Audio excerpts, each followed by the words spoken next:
সবার জন্য আমার সেবার ঠাকুমা প্রসাদের ব্যবস্থা করেছেন। সন্ধ্যারানী হালদার প্রসাদ মানে কি মায়েরা জানো? ওনার উদ্যোগে এবং প্রসাদ মানে মনের হচ্ছে জোরে কৃপা, প্রসাদ মানে হচ্ছে এই করুণা। হরিনামের আয়োজন। বৈষ্ণব দুয়ারে যদি আর হরিনাম ওনার পুকুর, জন্যই প্রসাদ দিয়ে তরাইত পেয়ে বৈষ্ণব গিয়েছিলাম ঠাকুর। গৌর গোপাল সরকারকে আমাদের মধ্যে। হ্যাঁ, খুব একটা সুন্দর সাদা কাপড়ের টুকরো পড়ে আছে, পা দিতে পারবে? সবাইকে শেয়ার বলে করলাম। হ্যাঁ পারবো।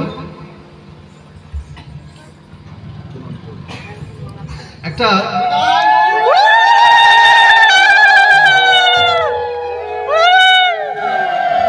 একটা গেরুয়া কাপড়ের টুকরো পড়ে আছে, পা দিতে পারবে? বলে হ্যাঁ পারবো। একটা সবুজ কাপড়ের টুকরো পড়ে আছে, পা দিতে পারবে? বলে হ্যাঁ পারবো। এবার সাদা গেরুয়া আর সবুজ আমি যদি এখন তিনটে কাপড়কে সেলাই করে অ্যাডজাস্ট করে দিই, পা দিতে পারবে? আগে ওটা কাপড় ছিল, এখন ওটা কাপড় নয়, ওটা হয়েছে ভারতবর্ষের জাতীয় পতাকা। ওটাকে স্যালুট করতে হবে, রেসপেক্ট করতে হবে, শ্রদ্ধা করতে হবে, ভক্তি করতে হবে। ঠিক প্রসাদকে কোনোদিন ভাত ডাল তরকারি ভাবলে হবে না।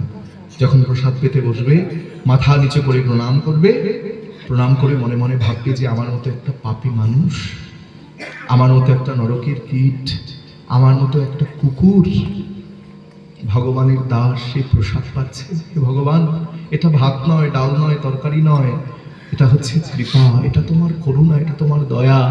প্রসাদ যখন পেতে বসবে মাথা নিচু করে প্রণাম করে তবে প্রসাদ পেতে বসবে। বলে মহাপ্রসাদ কি জয়। মায়ের সঙ্গে দাঁড়িয়েছি, আমি একটা স্মৃতি রাখবো। একটা ফোন নিয়ে সামনে যাও, তো ছবি তুলো। ছবিটা আমি ফেসবুকে পোস্ট করবো যে মায়ের সাথে একটা স্মৃতি থাক আমার। খুব ভালো লাগলো সত্যি, মানে আমি সামনে যাব। হ্যাঁ, এখানটা